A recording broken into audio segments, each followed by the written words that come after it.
esto. Bien, entonces, ¿alguien me puede decir qué significa anemia? Anemia, disminución de la cantidad de hemoglobina. Ok, ese es el concepto. Pero ¿qué significa la palabra anemia?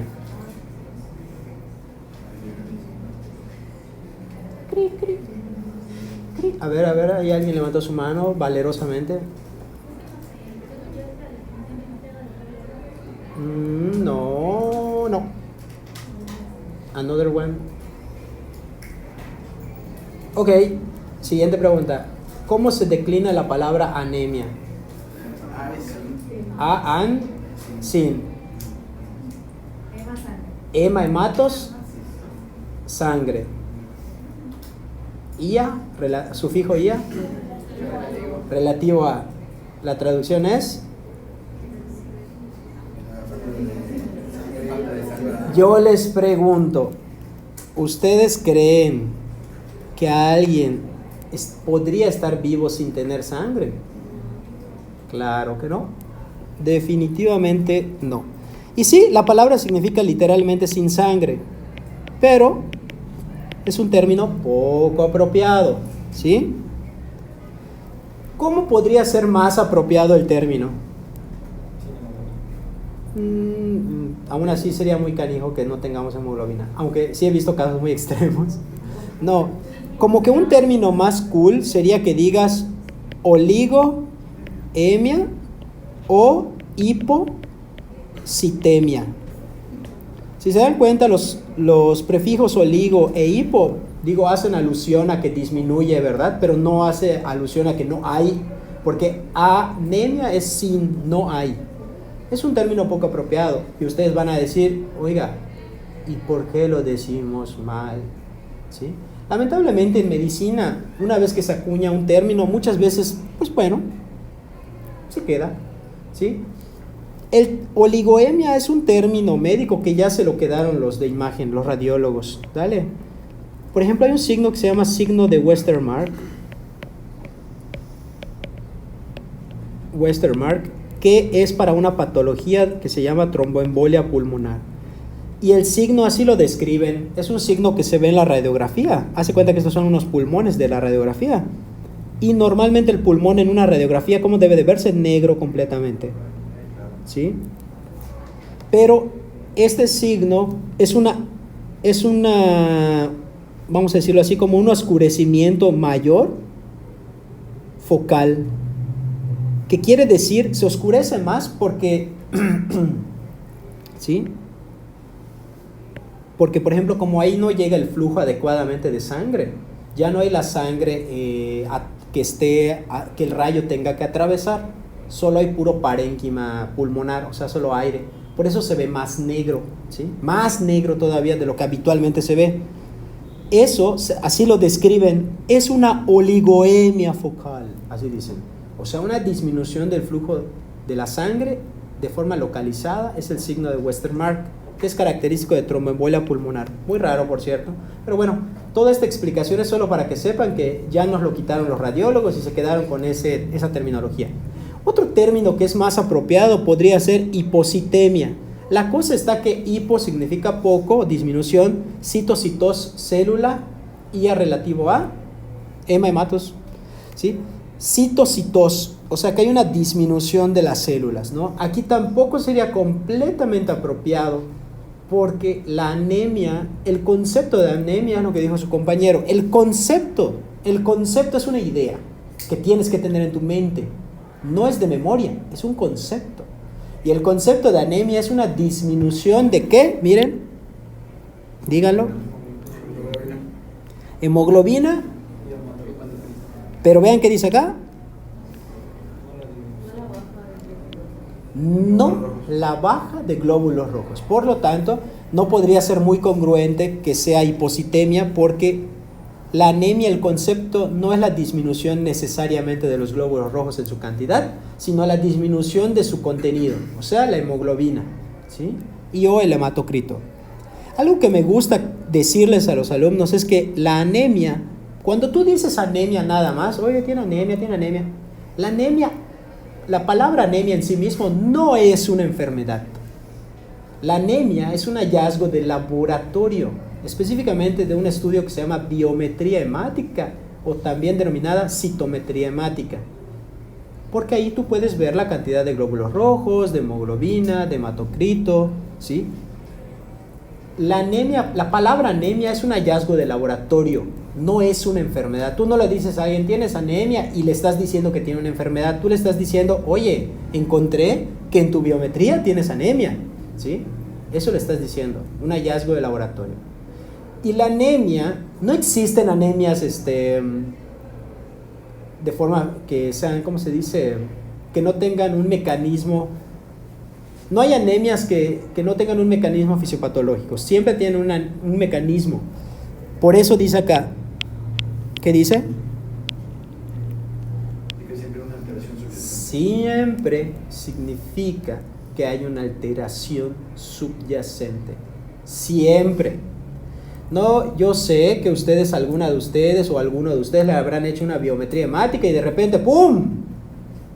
Oye, tengo mi hemoglobina disminuida en 0.1 gramo. O sea, cuando ustedes terminen esta clase van a decir, Dios mío, tengo anemia, Dios. Pero tranquilos. Si bien es cierto que siempre indica una alteración subyacente, digo, hay personas que pueden tener anemia de forma transitoria. Sobre todo las mujeres pueden tener anemias de forma transitoria cuando tienen periodos menstruales muy abundantes, ¿sí? Entonces, no se asusten. O sea, preocúpense si es una anemia muy importante. Ok, la anemia, la palabra anemia es un hallazgo de laboratorio.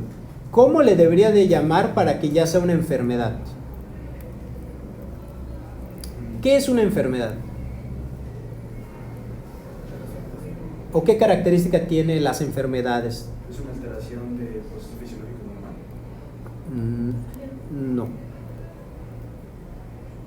La característica de las enfermedades, o sea, lo que tiene nombre de enfermedad, es cuando ya se conoce de forma puntual la causa. Yo sé que esto lo causa tal cosa. Es una enfermedad, ¿sí? Cuando tú ya sabes la causa, es una enfermedad. Entonces, para que tú digas que tienes una enfermedad, tendrías que decir, bueno, es una anemia, su apellido, ferropénica, ¿sí? Una betatalasemia. Ok, la betatalasemia es una enfermedad. La anemia ferropénica es un mecanismo. Bueno, es un tipo de anemia, ¿no? Tipo de anemia. Pero, ¿qué te puede estar causando la disminución del hierro? Puede ser falta de consumo, puede ser que lo estés perdiendo porque estés sangrando, etc. ¿Sí?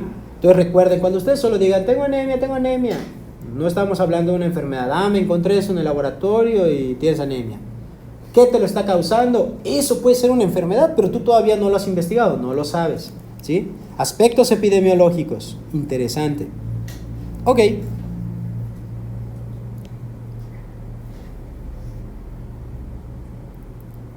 Ok. Las anemias se pueden clasificar de muchas maneras, pero para que yo les explique a ustedes los aspectos epidemiológicos relevantes, les voy a enseñar rápidamente. Eso no es bueno. Haré caso omiso. Entonces, ¿cómo las podemos clasificar? Hay muchas maneras de clasificarlas, pero una de las que les va a servir para que entiendan los aspectos epidemiológicos es según el BCM o volumen corpuscular medio, que quiere decir que cuál es la media, ¿sí?, del tamaño de los glóbulos rojos. Volumen corpuscular medio, ¿sí? Lo normal es que sea de 80 a 100 flats o femtolitros, también se le dice, ¿sí? De 80 a 100. El volumen de los glóbulos rojos. Cuando el volumen es menor a 80, se dice que tienes una anemia, ¿qué? Microcítica. Cuando tienes entre 80 y 100, se dice que es una anemia normocítica. Cuando tienes mayor a 100, se dice que es una anemia macrocítica. Muy bien, muy bien. Ahora ahí va lo epidemiológico. ¿Cuál de esas tres creen que sea la más común? Anemia microcítica, normocítica o macrocítica.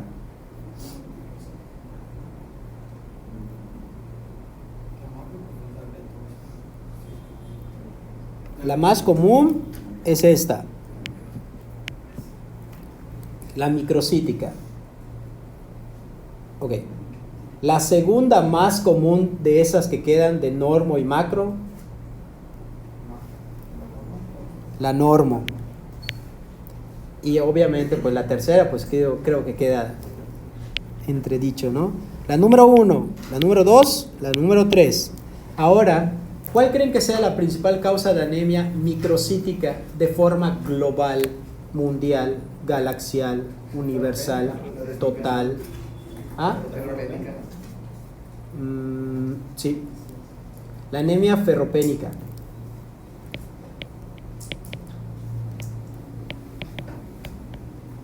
Ok, ahí va la siguiente pregunta. ¿Cuál es el mecanismo por el que se da la anemia ferropénica más frecuente en el occidente? ¿Y cuál es en el oriente? En el del oriente era la talasemia, ¿no? No. Aunque digo, sí es más común en el oriente, pero no es la principal causa. Ok, recuerden que estamos hablando de ferropénica. La principal causa de anemia ferropénica en el oriente, ¿cuál es? Es dietética parasitaria. Los países del oriente, que es donde se encuentra la mayor cantidad de la población del mundo, lamentablemente pues tienen un nivel socioeconómico pues muy bajo. Entonces a veces no tienen una adecuada dieta que contenga hierro. Y o en su defecto la higiene no es muy buena, tienden a tener más infestación por parásitos. Y los parásitos generan algunos tipos de parásitos, generan persistencia de úlceras o absorción de sangre, ¿vale? Ahí pierden sangre. ¿Y cuál es la principal causa de anemia ferropénica en el occidente? ¿Cuál creen que sea?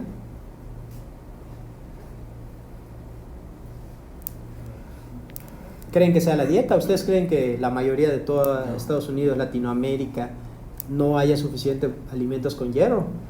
No. ¿Cuál creen que sea la causa más común de anemia ferropénica?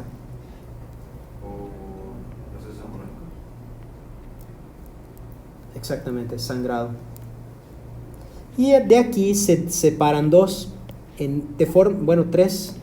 De forma global, en el occidente, sabemos que es sangrado, pero ¿de dónde? Y en hombre también tiene su causa principal y en mujer tiene su causa principal. De forma global, ¿cuál es la razón por sangrado o qué causa el sangrado de forma global que sea la más común? No. O sea, ¿de dónde sangrar para que te dé esa anemia ferropénica? Recuerden, ferropénica es una anemia por disminución del hierro.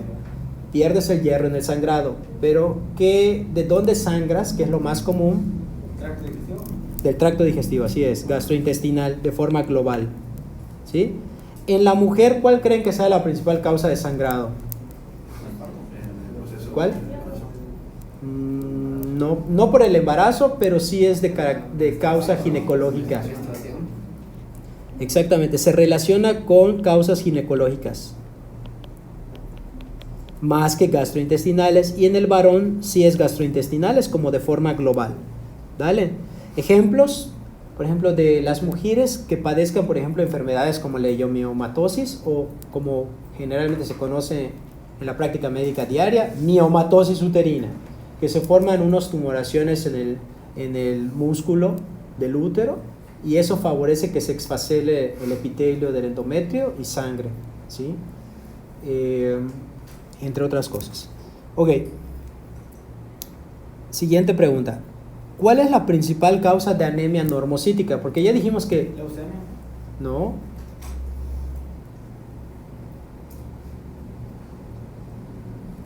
La causa más común de anemia normocítica es la anemia de la enfermedad crónica. Ahora, la anemia de la enfermedad crónica es la causa más común de anemia normocítica. Pero ¿Cuál es la causa a su vez más común que te causa el tipo de anemia que así se llama anemia de enfermedad crónica? La causa más común, ahí va, muy común, enfermedad renal crónica. La enfermedad renal crónica es la causa más común de anemia de la enfermedad crónica, que a su vez es la causa más común de la anemia normocítica, ¿sí? Luego vamos a ver por qué lo causa, pero es muy interesante, porque hay muchos pacientes que padecen de enfermedad renal crónica. No me van a dejar mentir, seguramente han visto uno o conocen un familiar que padece del riñón y que es una enfermedad crónica. Pues este paciente que padece el riñón puede desarrollar una anemia, ¿sí? Y una anemia importante. Ahora, ¿cuál es la principal causa? ¿Tengo llave? Sí. ¿Cuál es la principal causa de anemia macrocítica de forma global, mundial, galaxial, universal, total? No sé otro sinónimo, demonios. ¿Cuál creen que sea? Sí, una de ellas. No. Ok, para que podamos saber cuál es la más común, tienen que saber que la macrocítica se divide en megaloblástica y no megaloblástica. Dentro de la causa más común de no megaloblástica es una conducta que hacemos muchas personas de forma muy regular los fines de semana. El alcohol. El alcoholismo es la causa más frecuente de anemia macrocítica. Lo voy a repetir. La causa más frecuente de anemia macrocítica es el alcoholismo. Y si yo dijera cuál es la causa de anemia macrocítica megaloblástica más común, ¿cuál creen que sea? ¿Fuerte? No. Es un error muy común decir deficiencia B12. Es muy común. Pero yo les digo a ustedes, vámonos a nuestra clase de fisiología y recordemos, ¿cuánto duran las reservas de B12 en el organismo? ¿Cuánto? Años. ¿Y las de B9 o ácido fólico? ¿Cuál dura más de reserva? B12. Por lo tanto, al durar menos las reservas de ácido fólico, la anemia macrocítica, que a su vez sea megaloblástica más común, es la deficiencia de B9 o ácido fólico. Y le sigue la deficiencia de B12, ¿sí? Ahora ahí lo complicamos más. ¿Cuál es la causa más común de anemia por deficiencia de ácido fólico? O sea, ¿cuál es la causa más común que tengas anemia macrocítica, megaloblástica por deficiencia de B9? Se van a llevar una sorpresa. No creo que alguien de aquí la tenga, pero...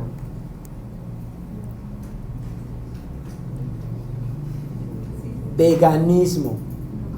¿Alguien de aquí es vegano? A ver, levante su mano el que es vegano igual que yo.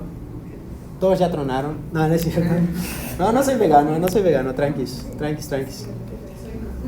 El veganismo. ¿Y cuál es la principal causa de anemia por... Ahí va. ¿Cuál es la principal causa de anemia macrocítica de tipo megaloblástica por deficiencia de B12? Ahí sí estaba bien lo que habías dicho. Anemia perniciosa. ¿Alguien me puede decir qué es la anemia perniciosa? El factor intrínseco está... No te escucho. O sea, está a punto de la gente de codificar el factor intrínseco y por eso no se puede resolver con eso. Más o menos. O sea, la característica primordial de la anemia perniciosa es que por alguna razón, puede ser cualquiera de los mecanismos, no hay suficiente factor intrínseco, ¿vale? O no se puede utilizar de manera adecuada, ¿sí? Y esto condiciona que no se pueda unir el B12 al factor intrínseco y por lo tanto no se puede absorber, ¿sí? La anemia perniciosa. Es muy interesante porque la anemia perniciosa, pues ahorita es como cualquier cosa, ¿no? Pues tiene anemia por deficiencia de B12, dale su B12 y listo. Pero en la antigüedad, antes de que existieran estudios que pudieran determinar, la causa de la anemia perniciosa, se llama perniciosa, porque si ustedes buscan la definición de la palabra perniciosa, ¿qué significa? Que te va a matar. Chistoso. Hoy en día que alguien muera por anemia, por deficiencia de B12, está en chino, o sea, está difícil. O sea, nadie podría llegar a ese punto sin que alguien lo haya detectado, ¿no? Pero en la antigüedad, como no se sabía ni siquiera por qué tenías la anemia ni nada, mataba gente. Por eso se llama anemia perniciosa. También se le denomina enfermedad de Addison-Biermer. Ese es el nombre epónimo de la enfermedad de la anemia perniciosa. Enfermedad de Addison-Biermer. ¿Vale? Por si les interesaba saberlo, muy interesante. Dato cultural.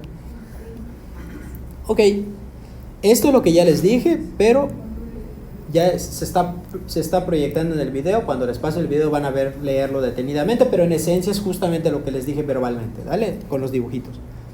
Aspectos fundamentales. Ok, ustedes ven esto, ya me cansé, todo, pero solo tenemos que recordar algo interesante. Ok, ¿cuáles son los elementos formes? Los sólidos en la sangre, ¿no? Los sólidos en la sangre, muy bien. No, es sólido. Muy bien, así es. Miren, aquí tenemos un vaso y aquí tenemos a la sangre. ¿Ven cómo sale? La sangre tiene una parte líquida y una parte sólida. La parte líquida es el plasma y la parte sólida son los elementos formes. ¿Sí? ¿Cómo sabemos o conocemos los elementos formes? ¿Cuáles son? Glóbulos rojos, los blancos, plaquetas. Así es. Glóbulo rojo, leucocito y tenemos a las plaquetas que son las más chiquititas. Efectivamente. Dentro de los leucocitos pues tenemos varios tipos de leucocitos. ¿Cuáles son? Tenemos limón y tenemos a Venn. Linfocitos, monocitos, basófilos, eosinófilos y neutrófilos. Ven, limón y ven, limón, ¿no? Bien, ok. Esos elementos formes, ustedes tienen que entender algo, ¿sí? ¿Qué tienen que entender? El proceso en el que se producen estos elementos formes se llama hematopoiesis, ¿sí? Hematopoiesis, hematosangres. No sé qué es esto, pero es crecimiento, formación, ¿vale? Bueno, hematopoiesis. Y cada uno tiene su forma de desarrollarse. Por ejemplo, tú podrías decir, vamos a hablar de la eritropoiesis. No, vamos a hablar de la, no sé cómo se dice, crecimiento de las plaquetas, ¿no? Por decir. Y de los leucocitos, leucopoiesis. Ok. ¿Se acuerdan de histología que estaba en chino recordar todos? ¿Sí o no? O sea, no me van a decir, sí me acuerdo, es eritrocito basófilo, eritrocito normo, no sé qué, eritrocito, no. Está difícil y no os los culpo, ni yo lo sé, porque digo, está complicado, es mucha memoria. ¿Qué pasó? Pensé que me ibas a preguntar algo. Se estaba estirando. Bueno, la eritropoiesis, ¿qué tienen que recordar? Porque digo, ¿para qué me aprendo tanto? Solo tienen que recordar un tipo de célula que es importante. Les voy a poner cuál. Estas se llaman célula precursora. Ustedes van a saber qué es su célula precursora de cualquiera de estos porque tiene una terminación blasto. En este caso, de los eritrocitos se llamaría eritroblasto. ¿Sí? Aquí creo que se llama tromboblasto, no sé cómo se llama. La verdad no sé, pero creo que era tromboblasto. Aquí sí, por ejemplo, es de linfocitos, es linfoblasto, ¿sí? Etcétera. Bueno, pues el eritroblasto, ya se fijaron que todos terminan en blasto. Esas son células precursoras. Y el eritroblasto pasa por una serie de varios tipos, bla, bla, bla, bla, hasta que vamos a recordar solo dos del final. Reticulocito. Y vamos a recordar al glóbulo rojo propiamente ya, maduro. De todos los que hay, ¿cuáles están en sangre periférica o pueden estar en sangre periférica? De forma fisiológica solo hay dos tipos de eritrocitos de su maduración que pueden estar en la sangre. Reticulocito y glóbulo rojo. ¿Cuánto tiempo vive un glóbulo rojo? 120 en sangre periférica. Y el reticulocito, antes de que madure en la sangre periférica y se vuelva glóbulo rojo, 3 días. O sea que es un reticulocito formalmente, ¿vale? Ok. Eso lo tienen que recordar.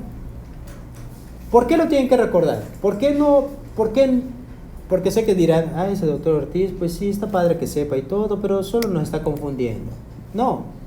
La razón por la que yo les pido que entiendan o sepan que el reticulocito y el glóbulo rojo están en la sangre periférica es porque una manera de clasificar las anemias tiene que ver con los reticulocitos, ¿vale? Específicamente con algo que se llama índice de reticulocitos. ¿Sí? Índice de reticulocitos. Se puede medir el número de reticulocitos, se puede medir, pero lo que nos sirve para esta otro tipo de clasificación de anemia, porque si se darán cuenta ya les enseñé un tipo de clasificación que es la morfológica, y hay otro tipo de clasificación que se llama clasificación etiopatogénica, y esa tiene que ver con el índice de reticulocitos, pero lo vamos a ver más adelante para no desviarme y continuar con esto. Ok, aquí tenemos al proeritroblasto. ¿Se fijaron que termina en blasto? Este termina en blasto, este en blasto, este en blasto y este en blasto. Es importante porque son células precursoras. Aquí está resumido, es obvio que no nada más pasa por un cambio, se resumió. Pero aquí abajo sí está, miren, 20 horas, 20 horas, 25 horas, 30 horas y miren, 3 días, 120 días. Y donde dice sangre periférica, ¿qué es esto? Incluye solo el reticulocito y el eritrocito. ¿Y todo esto dónde está? En la médula ósea. ¿Qué es la médula ósea? ¿O dónde está? Demonios. Efectivamente, normalmente tenemos, ¿sí? En los huesos largos, ¿sí? Hay cavidades en la diáfisis del hueso, ¿sí? Y en la diáfisis del hueso tenemos cavidades donde se alberga un tejido especializado, ¿sí?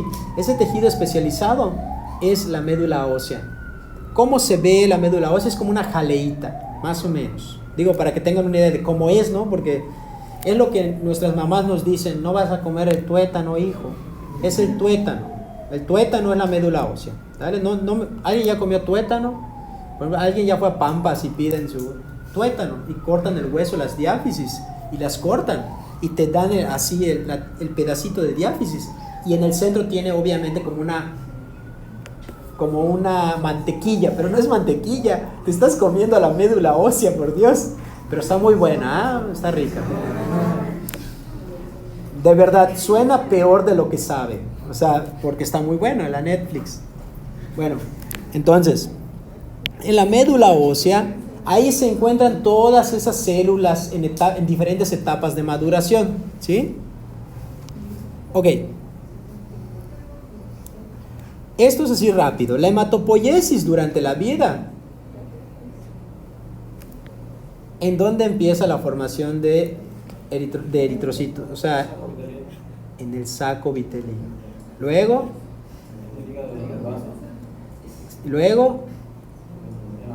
en la médula ósea. Y luego de que naces, en la médula ósea.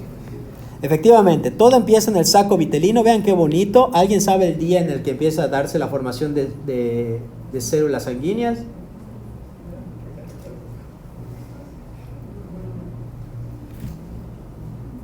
Vamos, porque yo no me acuerdo. Muy bien, nos damos todos, ni yo me acuerdo. Iba a decir un día, pero no estoy seguro, así que mejor no lo digo y evito caer en una tontera, ¿no? Pero bueno, es que el libro que yo llevé, el More per Sound, decía tanto la semana y en otro apartado del libro te decía los días aproximados en los que suele ya haber formación en el saco vitelino. Pero no lo puedo recordar y eso me duele mucho, pero lo tengo que aceptar que no puedo recordarlo. Y no quiero decir una tontera. Y luego vean en el hígado también, el vaso, hasta que empieza en la médula ósea, naces, aquí dice nacimiento, naces y miren en las vértebras, en el esternón, la costilla y huesos largos como el fémur, ¿no? ¿Cómo se regula la eritropoyesis? O sea, ¿quién le dice a la médula ósea que forme más eritrocitos? La eritropoyetina. Si se acuerdan de las 14 funciones del sistema renal, una de ellas es su función de regular la eritropoyesis. ¿Cómo lo hace? Con una de las hormonas. En este caso, esta hormona se llama eritropoyetina. Hasta el nombre te lo está diciendo, eritropoyetina. ¿Dónde se sintetiza? Células mesangiales especializadas. ¿Sí? Células mesangiales especializadas. Y esa eritropoyetina va a actuar ¿en dónde? ¿Dónde actúa? ¿Dónde va? ¿Qué hace? Exactamente, en el proeritroblasto. Así es. Y en el brote de eritrocitos. ¿Sí? Ahí actúa. Ahora, ahí va. Vean cómo la pregunta la estoy como que cambiando, ¿no? Sí, la eritropoyetina. ¿Qué estimula la producción de eritropoyetina? Hipoxia. Hipoxia. ¿Cuáles son las dos principales causas para las que tengas hipoxia de forma...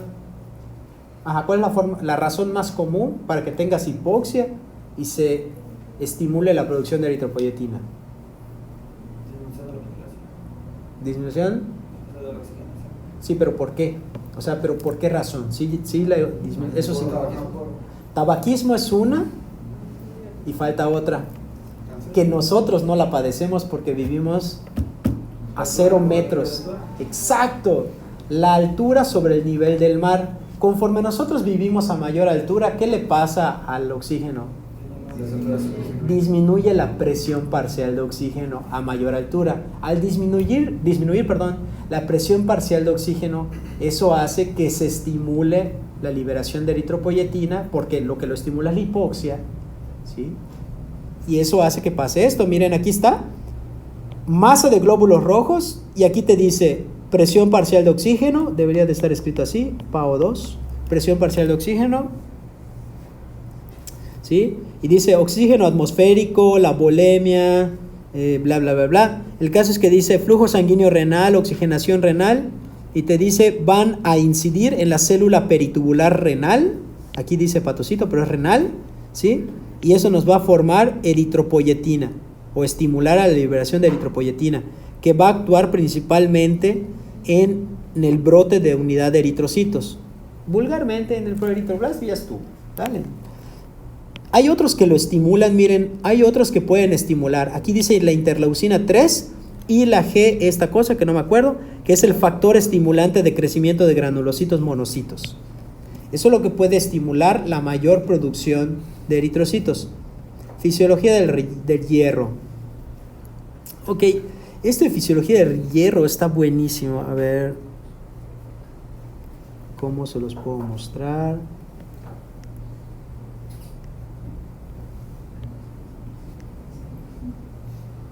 Anemia desde cero.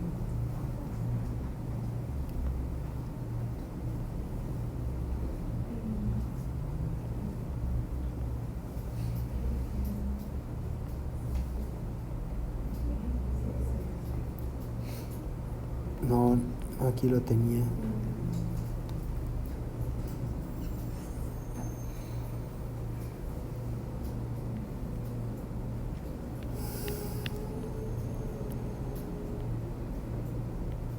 No, pensé que lo había. Bueno, ok. Para entender anemias, pues lo que dice el programa de primero es anemias carenciales, ¿sí? Las anemias carenciales, así como su nombre te lo está diciendo, carencia, que falta, que no tienes el material. ¿Y qué materiales necesitarías para producir tus glóbulos rojos con hierro, etcétera? Pues así como su nombre lo dice, ¿no? Necesitas los componentes que tienes en el glóbulo rojo, en este caso la hemoglobina, ¿sí? La hemoglobina, ¿qué conforma o forma la hemoglobina? Vamos a descomponerla. ¿Qué es la hemoglobina?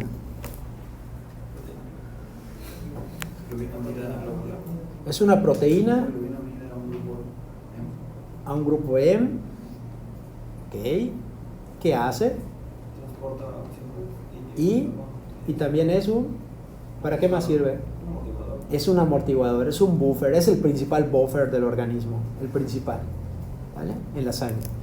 Entonces la hemoglobina es una proteína, ¿sí? Globular, está conformada, como dijo su compañero, ¿vale? Tiene hierro. Específicamente se divide de la siguiente manera: cadenas de globina. ¿Qué es las cadenas de globina? Son proteínas, ¿vale? ¿Sí? Y también se conforma del grupo hemo. Ahora, el grupo hemo, ¿qué lo conforma? Estamos descomponiendo la hemoglobina para entender esto, ¿no? El grupo hemo está conformado por una proteína que se llama protoporfirina 9. Ah, sí es cierto. Protoporfirina 9 y átomos de hierro.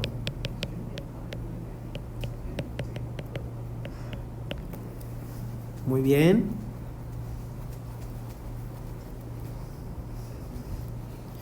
Ok.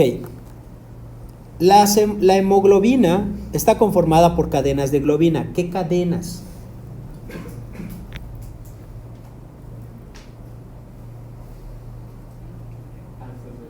¿Ah? Dilo fuerte. Alfa, beta, gamma. No sé cómo se escribe gamma. ¿Estoy bien? No sé si lo escribí. Eso es gamma. Gracias. Gamma. Y, sí lo sabía, doctora. Delta. ¿Cuántas cadenas tiene la hemoglobina? ¿Dos qué? Tiene 4. Son tetradas. Tiene 4 cadenas de globina cada hemoglobina. Entonces tenemos o pueden ser 2 cadenas alfa y 2 beta, o 2 alfa con 2 gamma, o 2 alfa con 2 delta. Pero el común denominador de todas las hemoglobinas son las alfa. Las hemoglobinas, porque ¿qué hemoglobinas fisiológicamente recuerdan?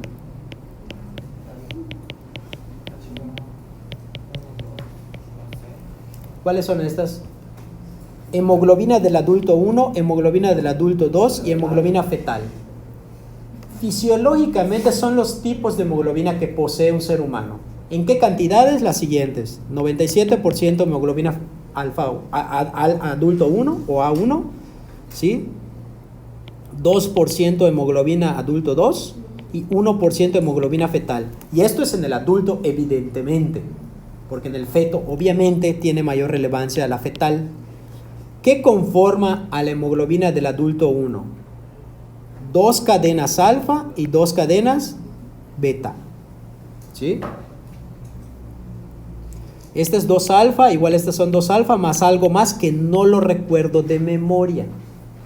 Por eso no lo voy a decir para no patinar. Pero bueno, no puede ser 2, creo que son gamma, creo, estoy diciendo creo, ojo que dije creo y no dije es eso, ¿sí? Y esta no sé, o sea, la verdad es que no les voy a mentir, no me acuerdo ahorita, ¿sí? Pero bueno, esto les va a encantar porque vamos a hablar del metabolismo del hierro. Tiene sentido que hablemos del metabolismo del hierro porque miren, La principal causa de anemia es anemia microcítica, pero más específicamente ferropénica. Güey, o sea, te estoy diciendo que la anemia más común es por deficiencia de hierro. Entonces es lógico pensar que yo entienda dónde está el hierro.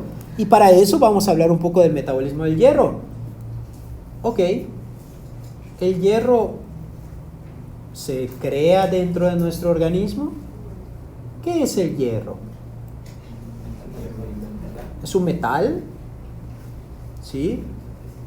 ¿Creamos ese metal en nuestro organismo? Nel, no. Ay, no encontré otro sinónimo en este momento. Cuando no encuentro un sinónimo me pueden ayudar. Ok. Es que quería decirlo en francés, pero como que lo iba a pronunciar mal y dije no.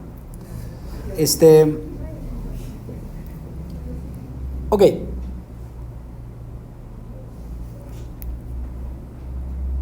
Absorción. No sé si está bien escrito, tampoco me interesa mucho. Absorción. ¿Está bien escrito? Ah, gracias.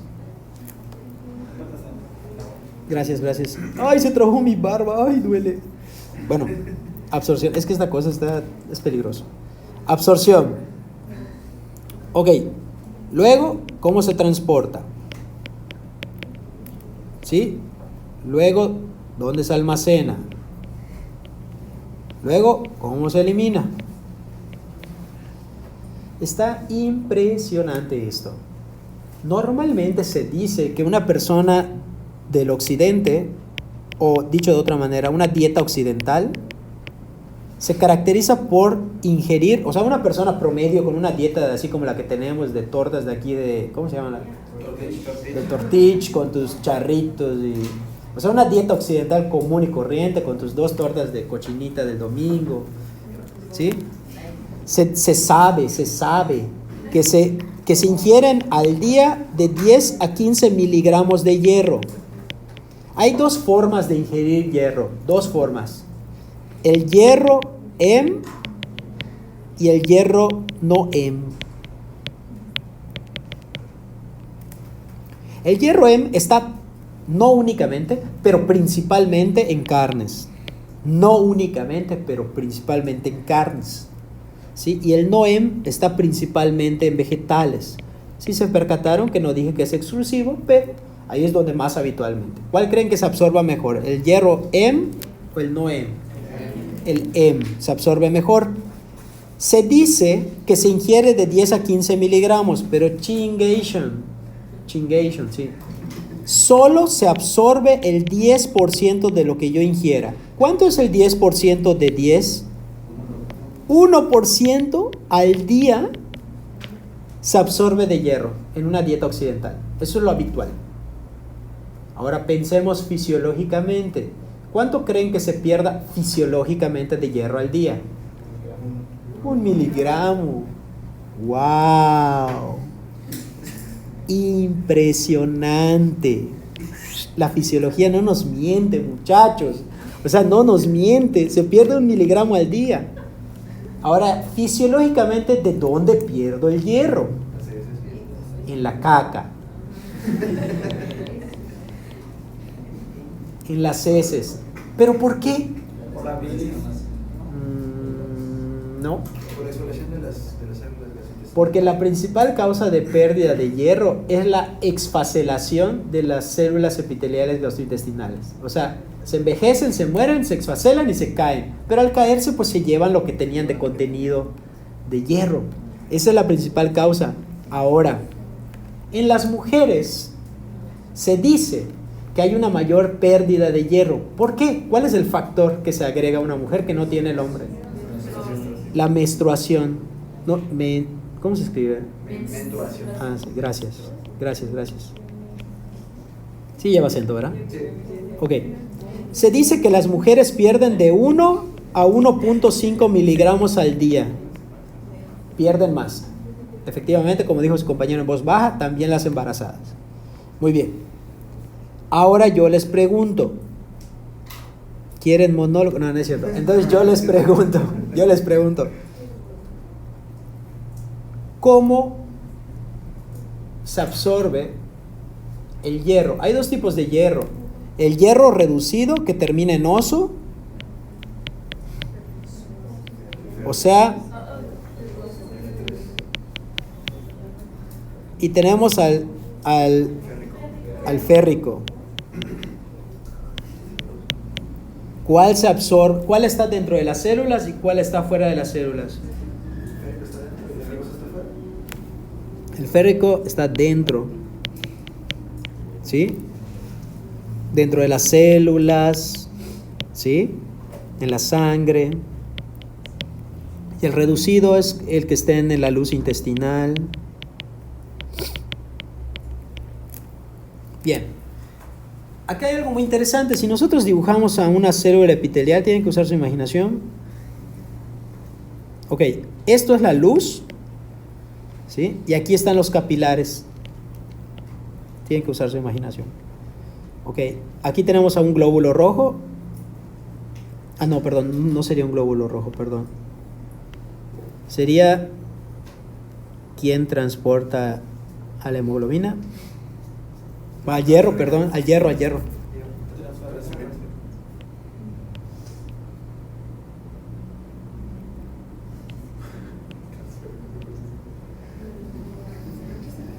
Es una transferrina, ¿verdad?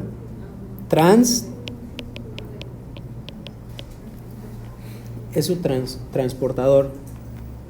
La transferrina es una betaglobulina. Por lo tanto, al ser una proteína, el principal órgano sintetizador es el... Muy interesante. Aquí el hierro va a entrar, tiene que pasar un canal que se llama DMT1 o canal divalente 1, tipo 1, ¿sí? Tiene que pasar, y aquí van a pasar dos cosas. El hierro puede almacenarse como ferritina dentro de las células intestinales, o puede simplemente seguir su camino y tiene que pasar una compuerta. La compuerta se abre hacia los capilares. Esa compuerta es una puerta, entonces es la ferroportina. Pero para que pueda entrar y absorberse, hay una molécula que es la principal molécula reguladora de la absorción del hierro, que es la hepcidina. La hepcidina, ¿de dónde viene hepatos? Hígado. Quiere decir que también se sintetiza en el hígado. La hepcidina, para que ustedes la recuerden, es el mejor portero. ¿Qué hace un portero? ¿Qué hace un portero en un juego de fútbol? Protege la portería. Acá hay algo muy interesante. Si yo les pregunto en el examen, principal molécula reguladora de la absorción de hierro en el organismo, la respuesta es hepcidina. Bien. Porque la hepcidina funciona de la siguiente manera. La hepcidina es como un portero. Afuera del salón es la luz intestinal. Dentro del salón son los capilares. Los capilares. La ferroportina es un portero y la puerta se abre hacia los capilares. Vean esto. Cuando hay mucha ferroportina, se coloca aquí. No ferroportina, perdón, hepcidina. Cuando hay mucha hepcidina, ¿qué creen que pase? ¿Se absorba mucho hierro o no se absorba mucho hierro? No se absorba mucho hierro. Cuando no hay la hepcidina, no estoy ahí, ¿qué va a pasar? ¿Se absorbe más hierro o menos hierro? Más hierro. ¿No? Más hierro. Eso quiere decir que es como al revés. Cuando tú tienes mucha hepcidina, no deja, porque está ahí puesto como un portero, no deja que se abra la puerta, no deja que el hierro pase. Y cuando no hay la hepcidina, al contrario, wow, o sea, permita que el hierro esté entrando. Eso que acabo de decir aplica tanto para que se absorba a nivel intestinal y también aplica para las reservas de hierro. ¿Dónde se reserva el hierro? ¿Dónde tenemos reservas de hierro?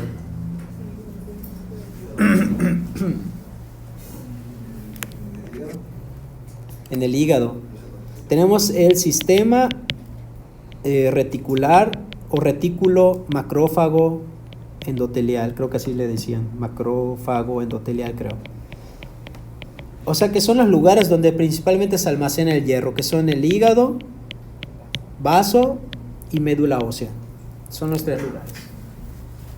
Entonces, lo que acabo de hablar de la hepsidina, por favor traten de extrapolarlo también a los macrófagos que están en esos órganos, ¿vale? O sea, el hierro se almacena ahí. ¿De qué formas podemos almacenar hierro? ¿De qué formas? Hay dos formas de reservar el hierro, como ferritina y como hemosiderina. ¿Cuál es soluble y cuál es insoluble?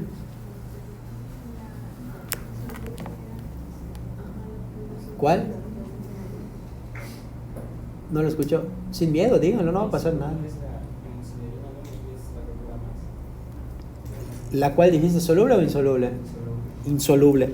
La hemosiderina es insoluble en la sangre. Y la ferritina es soluble. O sea, puede haber en la sangre, ¿no? La ferritina. Ok. De hecho, la hemosiderina está formada por el conjunto de varias ferritinas, ¿vale?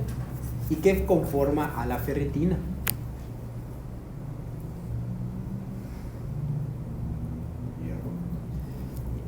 Hierro como férrico. ¿Y qué más? Y una proteína. Maldición, no puedo recordarla.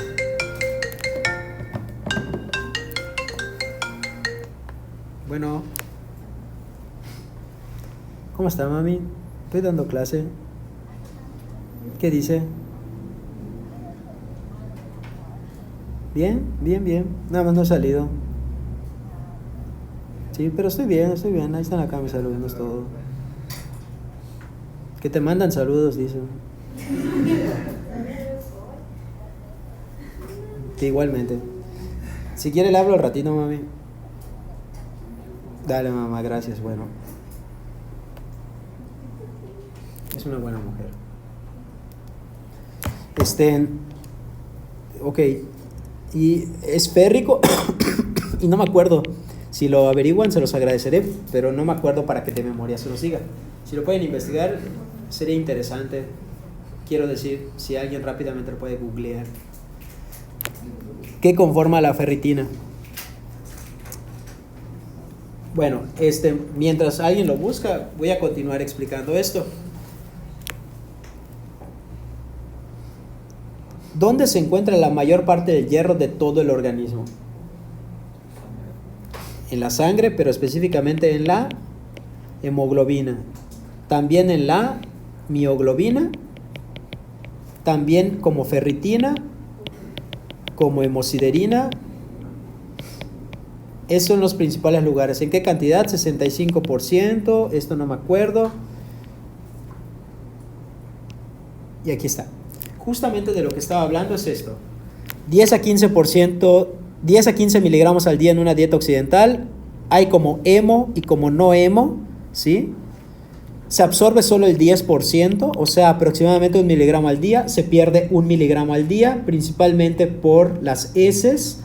Las mujeres se le agrega la menstruación. Recuerden que la absorción, eso no lo dije, se me olvidó, pero recuerden que la absorción se da en el duodeno, ¿sí? Principalmente la absorción del hierro es en el duodeno. Sí lo tienen que saber, porque la vitamina B12 se absorbe principalmente en...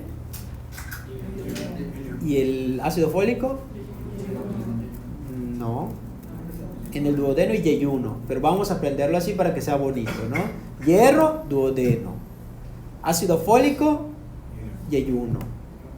B12, ileo. ¿Vale? Vamos a aprenderlo así. ¿Qué significa duodeno?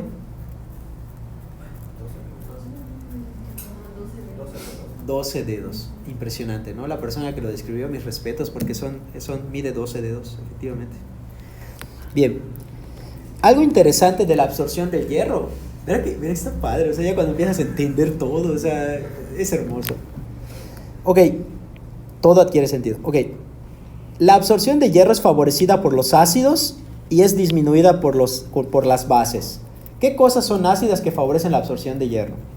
No lo van a creer, pero eso que decía la abuelita de ponle limón al frijol, tenían razón.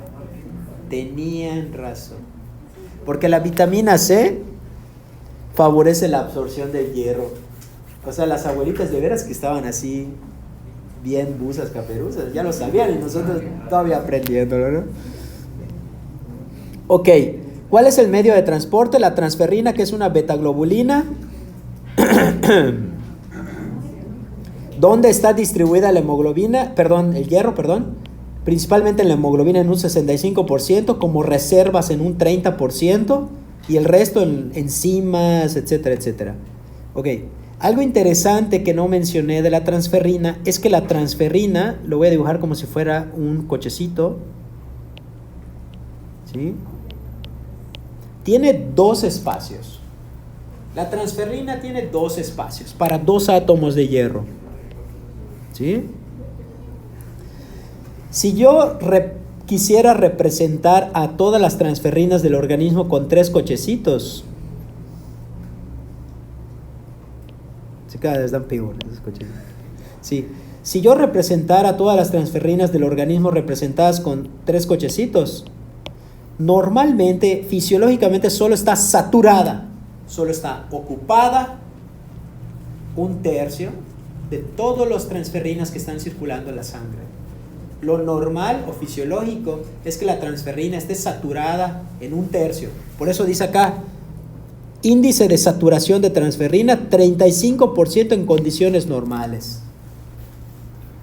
El laboratorio cuando tú ves porcentaje de saturación de transferrina, te pone allá de 30 a 50%, pero lo fisiológico es común, lo más común es 35-30%. ¿Sí entienden qué significa eso? O sea, ¿qué creen que quiera decir que, vean lo que estoy haciendo ahí? ¿Qué quiere decir que la mayoría no esté ocupado? Que potencialmente puede transportar más. Si el organismo lo requiere, todos se ponen las pilas y a transportar todo lo que se pueda de hierro, ¿no? Aquí está cómo circula toda la cosa. Transferrina te está llevando el hierro, llega al eritroblasto.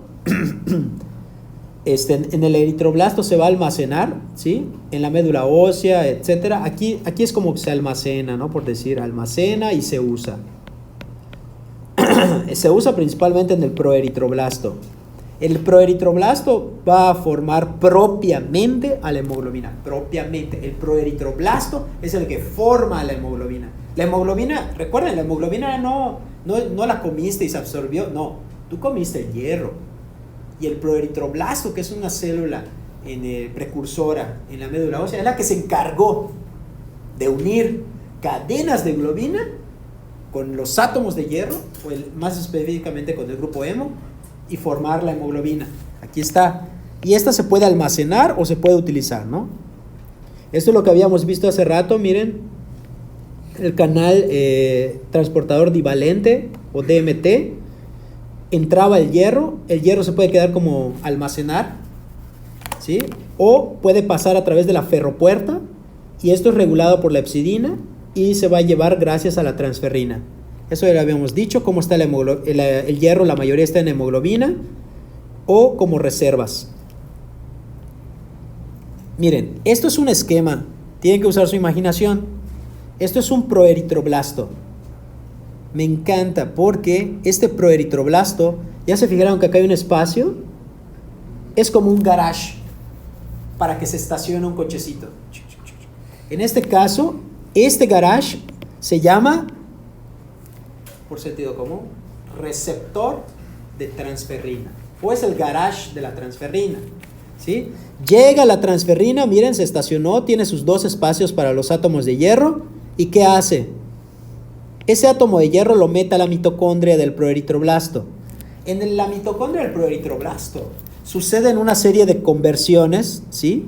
tanto de proteínas, vean, no las vamos a memorizar, pero vean cómo se van formando proteínas como la ALA, como el ácido deltaminolebulínico, se forma el porfobilinógeno, luego el uroporfibilinógeno, bla, bla, bla, bla, bla, bla, bla, bla, y al final, ¿qué hace aquí? Protoporfirina 9. ¿Sí? Y la protoporfirina 9 se une al hierro gracias a la ferroquelatasa. Y eso nos va a formar esto que se llama grupo hemo o hemo. Luego, vean cómo en el proeritroblasto tenemos el núcleo. Y en el núcleo se transducen unos genes para formar unas proteínas que son cadenas de aminoácidos que se les llama cadenas de globina. ¿Se acuerdan? Y las cadenas de globina son alfa, beta, gamma, delta, etcétera, y nos van a formar las tetradas para que se van a unir a los grupos hemo y van a formar a la hemoglobina. ¿Sí? Aspectos relevantes de la vitamina B12 o el ácido fólico. Vitamina B12, vean que me interesa. Cosas importantes. ¿Dónde las encuentro? B12, principalmente, no es únicamente, pero principalmente animal, y B9, verduras, vegetales, frutas. Vean esto, impresionante. ¿Dónde se absorbe la vitamina B12? Ilion. ¿Dónde se absorbe el ácido fólico? Dijimos que duodeno y yeyuno, pero vamos a memorizar yeyuno. Oye, ¿dónde dice cuánto tiempo se tarda en el... Depósitos corporales? Vean que dice de B12, de 2 a 4 años B12, y para 3 meses el ácido fólico. Eso explica por qué es más frecuente la deficiencia de ácido fólico respecto a la de B12. ¿Sí? ¿Cómo encontramos de forma terapéutica a la B12 como cianocobalamina? De hecho, cuando te están inyectando complejo B, eso dice cianocobalamina. Y como ácido fólico, o también te lo pueden poner como pteroil glutamatos. ¿Sí? Ok, lo importante, nada más importante, porque eso lo pueden leer ustedes en su casa, etc. Lo importante es que vean a la B12. ¿Qué ven acá? Está unido a una proteína. Esa proteína, ahí lo ponen como proteína R, pero es el factor intrínseco. El factor intrínseco es una proteína. ¿Quién la produce? ¿Las cuál? Las células parietales. ¿Sí? El factor intrínseco permite que se absorba la vitamina B12. Es lo que permite, ¿sí? Permite que se absorba B12. Bien. Cosas importantes. Ok.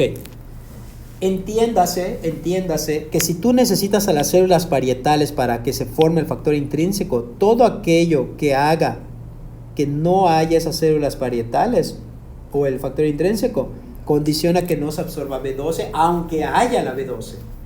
De ahí la anemia perniciosa. La fisiopatología de la anemia perniciosa es la formación de anticuerpos principalmente para células parietales, o sea, destruye tus células parietales, y o anticuerpos directamente para la proteína factor intrínseco.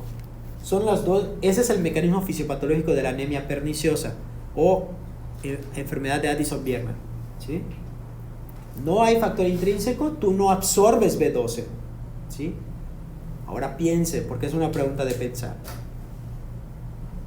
¿Por qué me da anemia no tener B12 ni ácido fólico? ¿Para qué? Bueno, pero está bien, realmente la respuesta es correcta. Pero vámonos un poquito más. ¿Para qué yo quiero B12 y ácido fólico? ¿Para qué lo quiero? ¿Qué finalidad tiene en el organismo? Sí está bien lo que dices, pero ¿cómo podríamos desmenuzarlo un poquito más?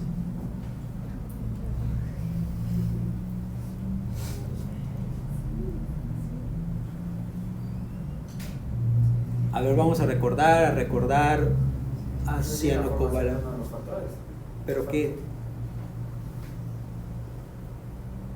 Ácidos nucleicos, bases. Tú necesitas al ácido fólico y al B9 para que se puedan formar ácidos nucleicos. Y los ácidos nucleicos son imperativos para que tú puedas formar, ¿qué? Pues más células. Al no tener los ácidos nucleicos, ¿sí? No puedes formar células, ni tu eritropoiesis puedes realizar de forma correcta en el proeritroblasto. No puede, perdón, la médula ósea no puede formar, porque no hay el componente necesario. Por consiguiente, la deficiencia de hierro o de B12 o de B9 se les llama anemias de carencia, de que no hay, careces de el material básico para que tú hagas a tu glóbulo rojo con su hemoglobina. No puedes, ¿sí? Ok. ¿Cuál es la definición operacional de anemia? Es decir, ya me enseñaste que anemia, el concepto ya lo saben. La definición está dada por la Organización Mundial de la Salud, la WHO, ¿sí? OMS. Y la definición es: si eres un hombre mayor de 15 años y tienes menos de 13 gramos de hemoglobina, tienes anemia, si eres hombre. Si eres mujer, si tienes menos de 12. Y si eres una mujer embarazada, si tienes menos de 11. Esa es la definición operacional en un adulto. Sin embargo, bueno, ahí la definición se darán cuenta que ahí ponen como adulto a alguien más de 15 años, ¿no? Bueno, esa es la definición para ellos, para la OMS, que es la que nos rige. Ok. No lo olviden, los puntos de corte son: mujer menos de 12, tienes anemia. Eres hombre y tienes menos de 13, tienes anemia. Estás embarazada, tienes menos de 11, tienes anemia. Son los puntos de corte que usan para fines de practicidad. Quiero que lo memoricen porque para el examen sí tienen, lo primero que tienen que saber es si tienen de verdad anemia o no alguien, ¿no? Ok, también hay unas consideraciones por hematocrito. Se dice que tener menos de 35% si eres mujer o menos de 40% si eres hombre. Ese es otro corte igual. Es válido. ¿Se acuerdan que en el concepto yo les dije? Es una disminución de la hemoglobina y o hematocrito, ¿vale? O sea que hasta ahorita es válido tener anemia basándonos en esto, hasta ahorita. Lo que no entra, a pesar de que lo dice acá recuento eritrocitario, en el concepto de anemia no entra el número de glóbulos rojos. ¿Alguien sabe la respuesta a la pregunta por qué no es parte de la definición el número de glóbulos rojos como parte de definición de anemia? Antes sí era. Pero se dieron cuenta que hay algunas anemias que, curioso, no disminuyen, sino lo contrario, aumentan el número de glóbulos rojos. Y eso es principalmente característico de las talasemias, ¿sí? Dijeron, güey, ¿qué pedo? O sea, tiene de hemoglobina 10 y glóbulos rojos en vez de tener 4.500.000, no. Usted tiene 6 millones, ¿no? O sea, y todos decían, pero espérate, esto está muy loco esto, ¿no? Ahí es interesante por la fisiopatología. Otra de las cosas que tienen que comprender es este término, miren, pseudoanemia. ¿A qué les suena eso de pseudoanemia? ¿Qué es eso de pseudo? Un valor cercano a los que están establecidos para la anemia, Pero no llega. No. Pseudo. Que parece pero no es. Falso. Significa falso, ¿no? Como pseudópodo. ¿Qué es un pseudópodo? Qué falso. Pie falso. ¿Qué es un seudónimo? Nombre falso. Un nombre falso. Pseudoanemia.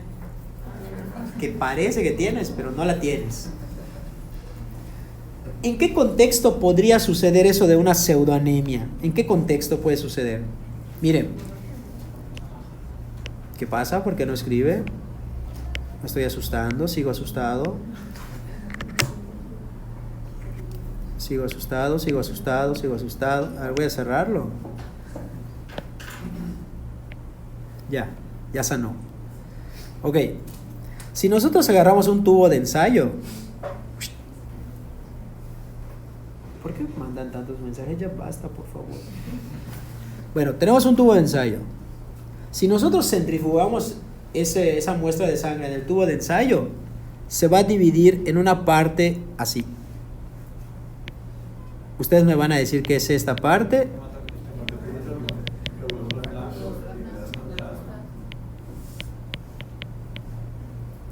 De hecho se divide así. Esto es el plasma. Se le llama línea gris. ¿sí? La delgada línea gris. Después de que lo centrifugas. ¿Cuál es la definición de hematocrito?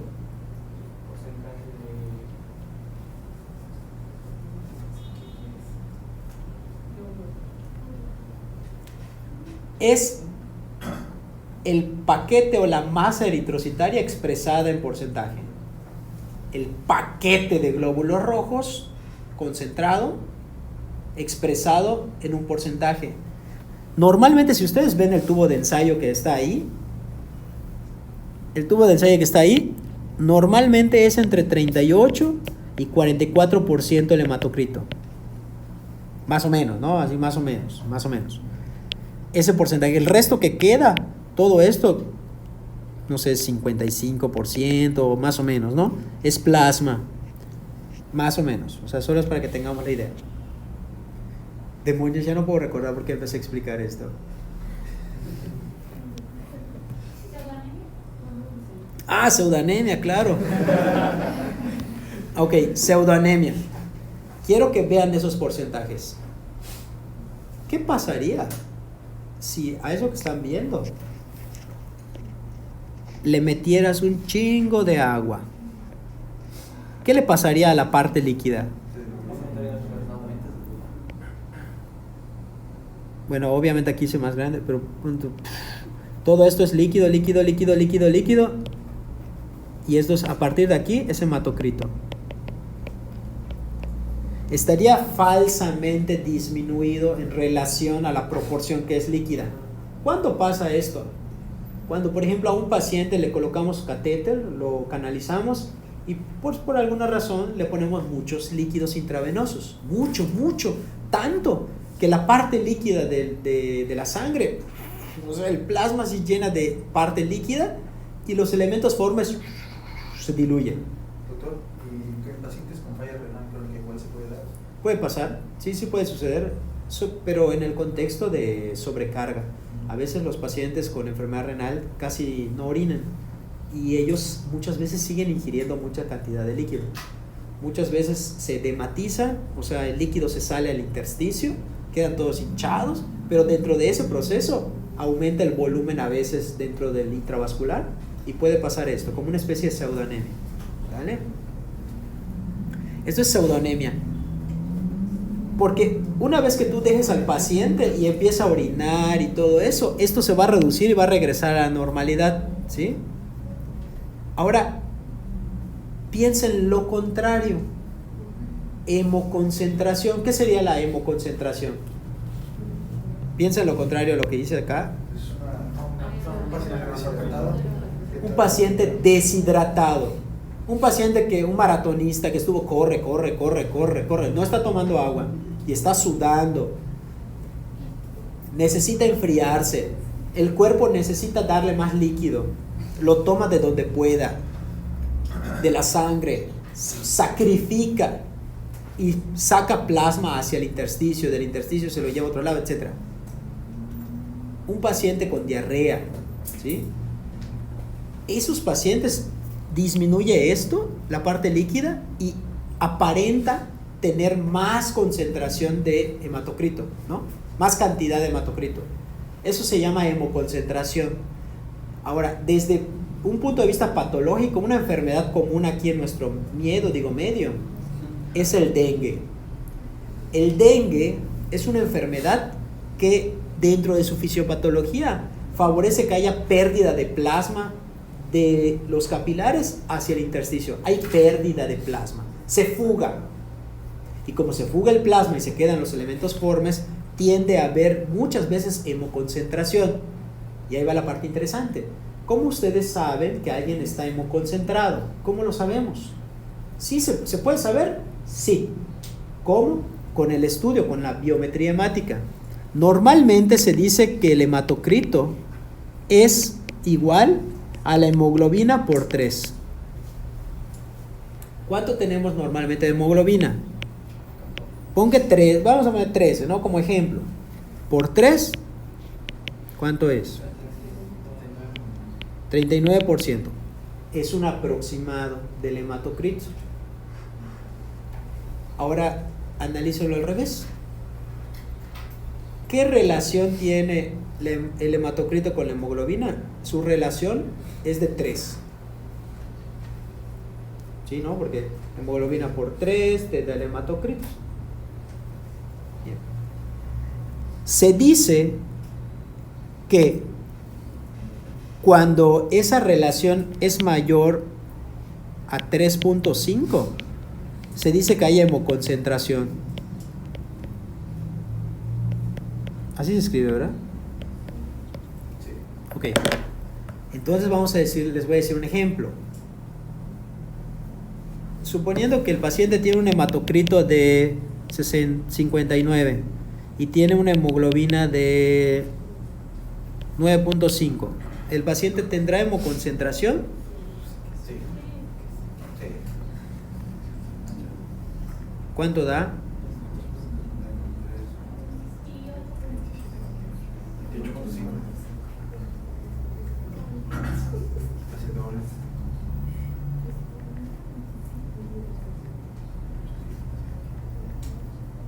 Me da 6.2. O sea, está súper ultra mega concentrado, ¿no? El paciente. Está súper concentrado el paciente. Pero no lo olvide, cuando supera los 3.5 se dice que el paciente está hemoconcentrado. ¿Qué le podría estar pasando a ese paciente? Puede estar deshidratado o puede tener una patología que haga que se fugue de los capilares, el plasma principalmente. Es malo, la verdad es que eso es malo. Y esos son los dos conceptos que tienen que saber, que son pseudoanemia, vean que dice aumento de la plasmemia, o hemodilución. Dale. ¿Cuál de estas figuritas representaría mejor a la pseudoanemia?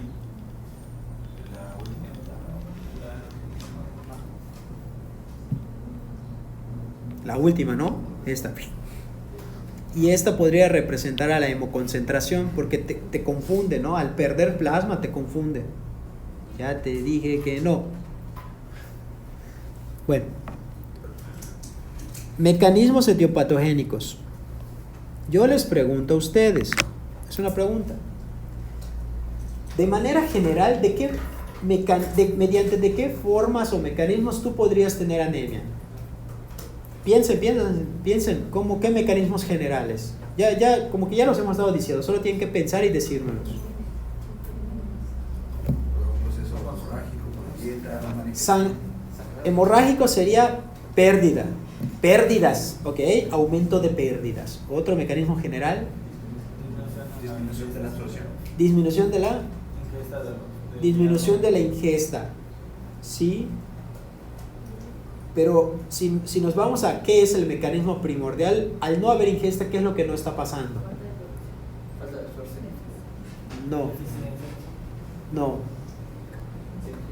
No produces.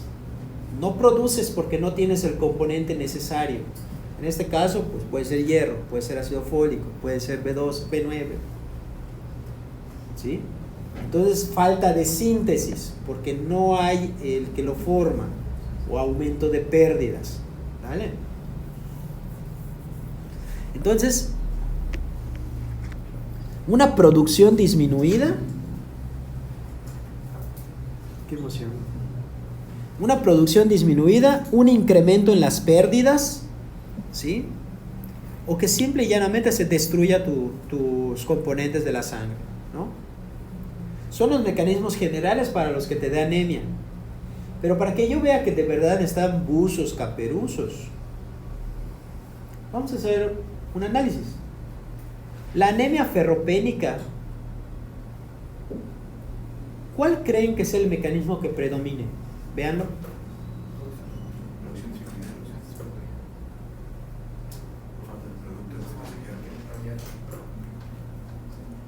Acá la verdad es que depende de la causa, ¿no? Porque bueno, sí es cierto, lo estamos diciendo, anemia ferropénica, pero ¿cuál es la causa? Si la causa es dietética, pues obviamente causa producción disminuida, pero si estoy hablando de sangrado, puede ser incremento de la pérdida, ¿no? Más pérdida porque estás sangrando. Más de ese miligramo que pierdes habitual, estás perdiendo 3 miligramos. Bien, otro ejemplo. Deficiencia de B12. ¿Cuál sería el mecanismo general? Producción disminuida. Porque ya dijimos que necesitamos a B12 y B9 para producción de ácidos nucleicos, formación de nuevas células. No se forma. Es una anemia de carencia que no hay. Hemólisis.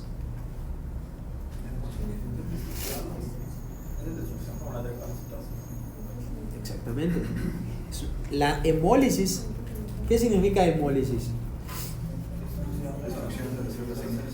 Destrucción, ¿no? Destrucción de células de la sangre. Ok.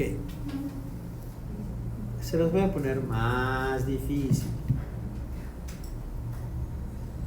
Hemoglobinuria paroxística nocturna. Está cañón. ¿Cuál podría ser? ¿No? Cuando les di clase de farma no les mencioné esa enfermedad. Podría ser destrucción. Podría ser destrucción, Podría ser pérdida también. podría ser incremento de pérdidas. Porque la hemoglobinuria paroxística nocturna cursa con episodios de hemólisis. De hecho, por eso se llama hemoglobinuria paroxística nocturna, porque, o sea, esa enfermedad se las voy a medio explicar porque está bien interesante. ¿Qué significa, si lo explicas, qué significa hemoglobinuria paroxística nocturna? ¿Qué creen que? Presencia de sangre de hemoglobina. de origen espontáneo, algo así como que ajá, como espontáneo.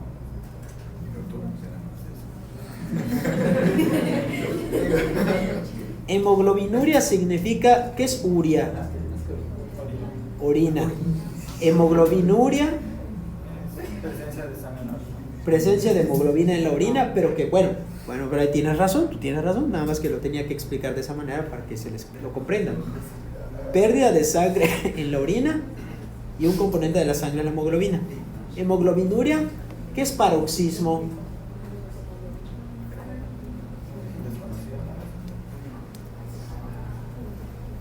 Paroxismo son episodios repetidos y nocturna, porque se caracteriza por suceder en la noche o al despertar. Esa enfermedad es impresionante porque la fisiopatología es que tú tienes a tu glóbulo rojo. El glóbulo rojo, de hecho, cada célula de todo tu organismo. ¿Cómo creen que se escribió su libro de, por ejemplo, de histología? ¿Cómo sabían cuántos tipos de células hay? Que por cierto, ¿cuántas hay? Más de 630 tipos de células. ¿Cómo saben cuál es cuál? Poner de cultivos. Ajá, pero no son cultivos. No, porque pueden teñirse casi igual. Saben que hay diferentes tipos de células porque en su superficie tienen marcadores. Aquí parece un glóbulo rojo, ¿no? Pero bueno, en general células tienen marcadores.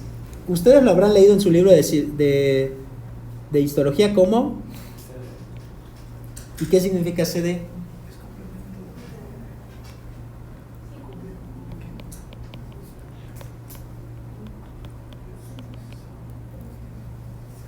Racimos de designación.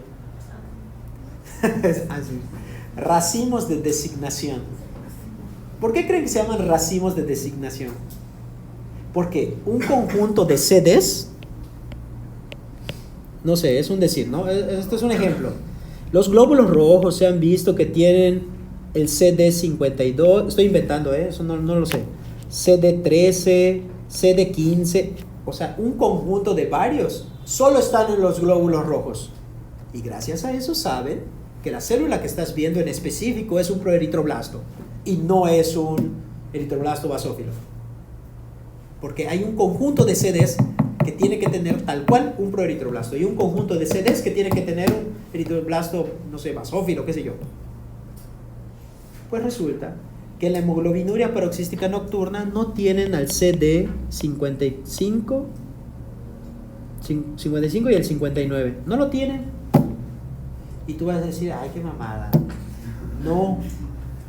Porque no lo tienen, pero aquí entra un sistema que se llama el sistema innato de defensa, específicamente el sistema de complemento, que son unas proteínas. Son más de 20 aproximadamente 20 proteínas el sistema de complemento. Pero hay algo interesantísimo. El sistema de complemento es ese sistema que va y está caminando por los pasillos de la facultad. A ver, tu café. Eres profesor, está bien. A ver tu café. Aunque estés vestida de blanco, ¿no? Y si tú no le muestras tu café, el sistema de complemento te marca. ¿Sabes qué? No, son pendejadas. Te agarran todos los sistemas de las proteínas y te marcan. Y ya que te marcan, el sistema ya que te va a destruir te ve, oye, miren, ahí está el complemento allá, ¿qué pasó? Es que no, esta chava está vestida de blanco, pero no es estudiante de medicina, es de enfermería, o es de odontología, o es de otra carrera, pero está vestida de blanco. No, pues ¿saben qué? Vamos a llevarla a otro lado, ¿no? A sacarla, por decir. Es un ejemplo para que se les quede.